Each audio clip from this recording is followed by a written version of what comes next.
چھوٹی موٹی چیزیں. پہلا تو ریہیبلیٹیشن کا ہے. آپ نے خود اپنی اسپیچ میں بھی بولا کہ ریہیبلیٹیشن 34 سال سے یہ بہت کوششیں بھی ہوئی لیکن کوششیں زیادہ سیریسلی نہیں ہوئی. سرکار سے کیا چاہتے ہیں آپ؟ نہیں، کوئی بڑی سرکاریں میرے بعد بھی آئیں. میں تو 17 سال پہلے تھا، لیکن میرے 2.5 سال کے تھوڑے سے عرصے میں جہاں ہم نے بہت ساری چیزوں کو ٹچ کیا تھا، کشمیری پنڈتوں کی ریہیبلیٹیشن، جہاں آج ہم یہ ہیں، یہاں جو سب سے بڑا کیمپ ہے، تقریباً 20,000 لوگ یہاں. یہ میں نے جگہ بھی خود ہی ڈھونڈی تھی اور پی ایم سے ریکویسٹ کر کے اس کے کنسٹرکشن کے پیسے بھی لیے تھے، اور 90%، 95% کنسٹرکشن بھی میرے وقت میں ہوئی تھی. صرف اناگریشن میرے جانے کے بعد ہوا، اور 2-3 کیمپ میں بلڈنگیں بنی تھی. لیکن اس کے بعد کسی نے 17 سال میں ان کا وائٹ واش بھی نہیں کیا ہے. اور آج اس کیمپ میں آؤ تو کشمیری پنڈتوں کی شکل صورت، غریبی، جہالت دیکھ کر، اور ان مکانوں میں جو رہتے ہیں فلیٹ سے، ان کی شکل دیکھ کر انسان کو رونا آتا ہے. اس کا مطلب ہے کسی نے کوئی دھیان نہیں دیا. اور جو پیکیج اس وقت دیا گیا تھا، پیکیج اس سے بھی پہلے دیا تھا، تقریباً 80s میں. اس وقت بھی ہم حکومت میں تھے، اس وقت نرسمہا راؤ جی تھے. تو جو پیکیج دیا تھا اس وقت، اس کے بعد اب تیسری جنریشن آئی، ان کے بچے ہوئے، پھر بچوں کے بچے ہوئے. تو اس وقت جو پیکیج تھا وہ پیکیج آج 3 گنا بڑھنا چاہیے تھا، کیونکہ ایک گھر کی آبادی 2 سے آج 10 ہو گئی ہے یا 8 ہو گئی ہے. لیکن پیکیج ہر سال اس میں سے کچھ نہ کچھ کاٹا جاتا ہے، یا چاول کاٹا جاتا ہے، یا آٹا کاٹا جاتا ہے، چینی کاٹی جاتی ہے. تو آخر کار یہ ڈسپلیسڈ ہیں، خود تو نہیں آئے ہیں خوشی سے. کشمیر میں حالات ایسے پیدا ہو گئے جس کی وجہ سے ان کو گھر بار، زمین، سب کچھ چھوڑ کے آنا پڑا. اور یہاں اب جو پیکیج ہے، اور یہ کوئی پیکیج آج ان پر احسان نہیں ہے کہ مفت دیتے ہیں.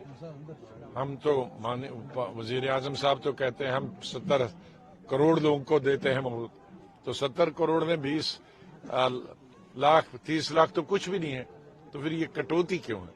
میں گزارش کروں گا حکومت سے کہ ان کی کٹوتی کے بجائے دگنا راشن کیا جائے. ان کا بھی اسی طرح سے کچھ اور لوگوں کے بھی کاٹے ہیں، جیسے ایس ٹی کے کچھ لوگوں کے بھی، وہ بھی در در پھر رہے، وہ کل 1200 ہے، ان کے بھی ان کا بند ہی کر دیا. تو یہ کل 20-25 لاکھ سے بھی زیادہ نہیں، اس سے بھی کم ہے. کیونکہ 20-25 لاکھ ہم گنتے ہیں تو وہ ملک کے دوسرے حصوں میں ہیں، ان میں اب وہ ٹھیک ہے، ان کو راشن کی ضرورت نہیں ہے.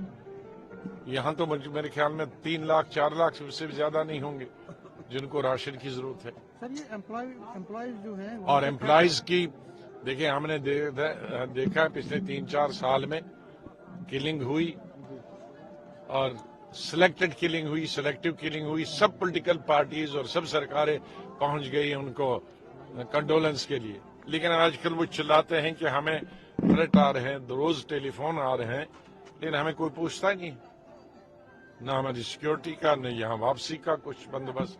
لہذا ٹاپ پریارٹی پہ سرکار کو راشن اور یہ جو امپلائیز ہیں کشمیری میں، ان کی سیکیورٹی کا دیکھنا. یہاں پہ منتری آنے والے ہیں، کتنی بڑی امیدیں ہیں سر آپ کو؟ ریلوکیشن تب تک 4 سال تک آپ نے مانگ کی یہاں جموں میں. میں 2 سال سے اس کو کہہ رہا ہوں کہ تب تک ان کو یہاں لاؤ اور یہاں ان کو نوکری دے دو. میں کبھی یہ نہیں کہوں گا کہ اس گھر میں بیٹھ کے، یہاں جگہیں ہیں ان کو نوکری دے دو. وہاں جب 3-4 ہزار جگہیں خالی، ٹمپریری 3 جگہ، وہاں بیٹھو، ٹھیک، ڈبل تنخواہ جائے گی، لیکن وہاں کو نوکری ملے گی اور یہاں کام ہوگا. اور جب بھی جو جانا چاہے گا اس پہ اپنی اوریجنل سیٹ پہ جائے، جب بھی چاہے، ایز اینڈ وین. کوئی سال کے بعد ہی جائے، کوئی 6 مہینے کے بعد جائے، کوئی 2 سال کے بعد جائے. سر پی ایم آ رہے ہیں 7 تاریخ کو کشمیر کا، کیسے لیتے ہیں؟ اب ویلکم ہے. میں نے پچھلی دفعہ بھی کہا تھا پی ایم آئیں گے، کچھ دے کے جائیں گے، تو کچھ بہت سارے دے کے بھی گئے، بہت سارے ادگھاٹن بھی کیے. تو مجھے لگتا ہے کہ اب جموں آئے، کشمیر آئیں گے تو وہاں بھی کچھ دے کے جائے گی. تو آپ کو لگتا ہے کہ جو دل کی دوری اور دلی کی دوری کے لیے، کیونکہ اپوزیشن یہ کہہ رہی ہے کہ ٹھوس اقدامات بھی اٹھانے کی ضرورت ہے، انگیجمنٹ کرنے کی لوگوں کی ضرورت ہے. دیکھو وہ تو ہمیشہ ہی ضرورت ہے، آج سے نہیں، ہمیشہ. اور وہ مسلسل 1947 سے جاری رہی، وہ جاری رہنی چاہیے.